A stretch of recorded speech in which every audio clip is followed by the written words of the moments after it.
All right, so we're going to look at outside Ashi and how we can knock someone down right into an ankle lock. So one of the big issues with outside Ashi is like you get here and we can really struggle knocking our partner down. And if we can't knock our partner down, the longer we stay in this position, the more it favors Ilya, right? Like he can leg drag me. He can just post on my two knees and post on my knee here and just stuff me down, right? He's trying to smash my guard and things are getting really, really bad, right?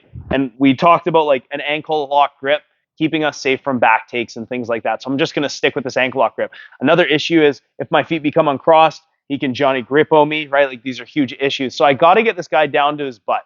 The issue that a lot of people run into is they're going to try and knock their partner down like this. Can you just not fall over? They lift their hips up as if they're trying to put weight down on the hip, and they start trying to chop their partner down. But like, I'm even putting some good power into this, and I'm just not getting the result I want. Like Ilya is able to find his base. And so what a lot of people do is they look to exit the position, right? They're going to butterfly, Ashi, X, whatever, doing different things to try and knock their partner down. I actually found a really good way to knock someone down here. And all I'm going to do is, well, can you just not fall down? Okay, so I'm here, and, right? So why did that happen? How was I able to do that? I'm actually using a mechanism where I'm going to TP my legs. I'm going to extend my legs up, like I'm pinching my knees together, cross my feet, and just extending up. Then from here, what I'm going to do is I'm going to bridge over my shoulder. I'm going to try to look over my shoulder and take my inside shoulder over and go like this. So why does this work and the other one doesn't? I think the answer lies in Ilya's foot. If we're here and I try the first method, when I try and chop down, I'm actually putting him into more control of his base. By lifting my hips up and chopping down, his foot stays flat to the floor and it stays anchored. Watch his foot as I go in to do this TP movement.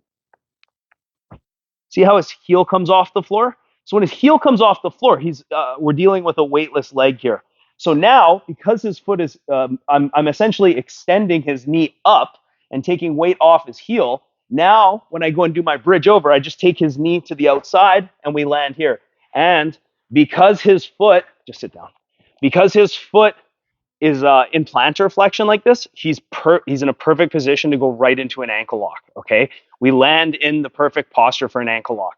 So again, the mechanics of the move, I'm going to think about pinching my knees and extending. I actually am not doing anything to his hip. I'm thinking about trying to extend his knee off the floor to get that heel to come off the floor, okay? So I'm here, I extend. I'm just going to look up and over my shoulder, and I'm going to start lifting my hips and start taking him over. Now, there's one answer I've seen, the stand up, where my partner can defend this, but that means he has to take his head so far over to the other side that I'll never knock him over. But now, look, he's exposed himself to a reap, or to a heel exposure. So that's fine with me, right? So when we're here, if I want to go straight into an ankle lock, what I'm going to do is I'm already just going to start thinking about my figure four grip. As I extend up and over, I'm already taking him down into a position where he's figure four. Then I like to take my right foot and just put on the hip and start moving my hips away and start going right belly down into my ankle lock here. All right. So when we do our ankle lock, let's sit down. We'll just talk about mechanics here real quick. I want to get that foot pointing, toes down, and I want to get the sole of his foot on my body. If it's past my body, he can put the boot on, right? Just flex the foot. If I can bend the posture of his foot and put the sole of his foot on my body, now when he tries to put the boot on, he can't do it, right? So I'm rolling my shoulder back, I'm tucking my elbow back, and then whatever leg configuration you like. Some people prefer butterfly, Ashi, that's great. I actually really like just stomping the hip and pinching down on the knee. And then I'm gonna think about putting weight on my partner's foot. So when we get here, I want to fall to the side, pinch, tuck my elbow, and then I'm just going to put my weight on Ilya's foot.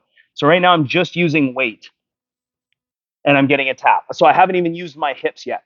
I escape my hips. I start putting all my weight on his foot and extending. Another great detail with this Kimura style grip is I want to roll my hands like this to just put extra tension on the ankle lock. Okay, so let's look at it one more time. We're here, partner standing. And even if Ilya really tries not to fall over here, okay, so like, don't let me knock you over here. I can now start to move my hips away and get the tap. Really, really strong finish. It even works really good on big guys as well. Questions?